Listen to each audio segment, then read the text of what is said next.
Teacher সবসময় একটা স্টুডেন্টের হাতের কাজ দেখেই প্রথমেই বুঝতে পেরে যাবে একটা স্টুডেন্ট কত ভালো কাজ করতে পারবে। নমস্কার, আমি রিম্পা। বর্তমানে আমি রাঁচিতে থাকি। এখানে আর্মি ক্যান্টে থেকেই আমি আমার হোম বিজনেস রান করছি। কেক শেখার পর আমি যে দিদিভাইয়ের থেকে কেক শিখেছিলাম, দিদিভাই আমাকে প্রথমেই খুব ভালো শিখিয়েছিল, আর তারপরে তো নিজে পরিশ্রম করতে করতে শিখতে হয়, এটা তো প্রতিটি কাজই। আমার কেকের প্রতি এতটা আগ্রহ আমাকে এত নিয়ে এসছে প্রথম থেকেই। আমার ইচ্ছা, প্রথম দিন থেকেই আমার ইচ্ছা ছিল আমি প্রতিদিন নতুন নতুন ডিজাইন ক্রিয়েট করব। তখন কিন্তু আমি অত ভালো তো কেক বানাতে পারতাম না। তবে আমার যখন ফার্স্ট আমি আমার দিদিভাই যার কাছে শিখেছি, আমি তার কাছ থেকে সমস্ত কিছু আমি কিনে নিয়েছিলাম। কারণ আমি জানি না একটা কেক তৈরি করতে গেলে কী কী দরকারি ও প্রয়োজনীয় জিনিস লাগে। একটা কেক তৈরির পেছনে প্রচুর কিছু লাগে।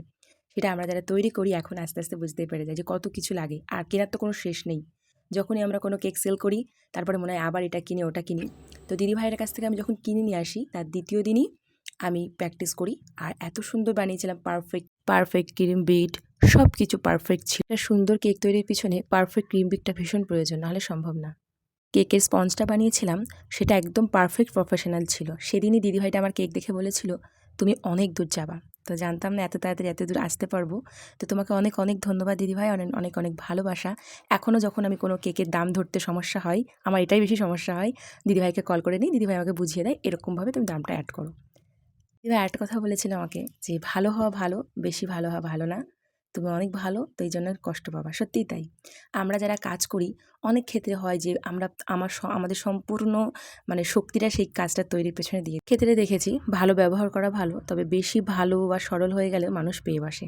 তবে নিজেদের সম্মান, নিজেদের ব্যবহার নিজেদের কাছে। আমার ব্যবহারই আমার পরিচয়। আর ব্যবসার ক্ষেত্রে বলবো, তোমার হাতের কাজ শেখার কোনো শেষ নেই, তবে তোমার ব্যবহার যদি সুন্দর হয় তুমি যে কোনো কাজে আস্তে আস্তে পারদর্শী হতে পারবে। তো ব্যবহারটা ভীষণ ম্যাটার করে কাজের ক্ষেত্রে, ব্যবসায় এগোনোর ক্ষেত্রে। আমার বাড়িতে যদি কেউ কিছু বলে আমাকে, আমি তাকে ছেড়ে দিই না। কিন্তু ব্যবসার ক্ষেত্রে কেউ যদি আমাকে কিছু হাজারটা কথাও বলে, তার পরিপ্রেক্ষিতে আমি হয়তো একটা কথা বলি, আর না হলে বলিই না। যদি কেউ কেক নিয়ে অতিরিক্ত দামাদর করে, যদি বুঝতে পারি সে বুঝতে পারছে না, তাহলে তার সাথে আমি ডিল করি। যদি দেখি না অতিরিক্ত বেশি পরিমাণে সে কিছু বলছে, আমি তাহলে তাকে কেক আর সেলই করি না। আবার এমনও হয় যে আমি আমার পুরোটা দিয়ে তাকে হয়তো অতটা লাভও করব না, কিন্তু তাদের যদি ব্যবহার সুন্দর হয় আমি লস করেও তাকে কেকটা দিয়ে দেবো।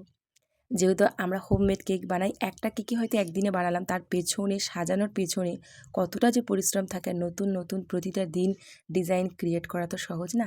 তার জন্য প্রচুরটা সময় পেছনে ব্যয় করতে হয়, আর তারপরে যদি কাস্টমার একটা সুন্দর রিভিউ দেয় না, তাহলে সম্পূর্ণ জিনিসটা সার্থক হয়ে যায়। পয়সা আমাদের অবশ্যই একটা ঠিকঠাক পেমেন্ট পেলেই তবে আমরাও কাজের জিনিস কিনতে পারবো, আর সুন্দর সুন্দর কাজ করে সামনের দিকে এগিয়ে যেতে পারবো।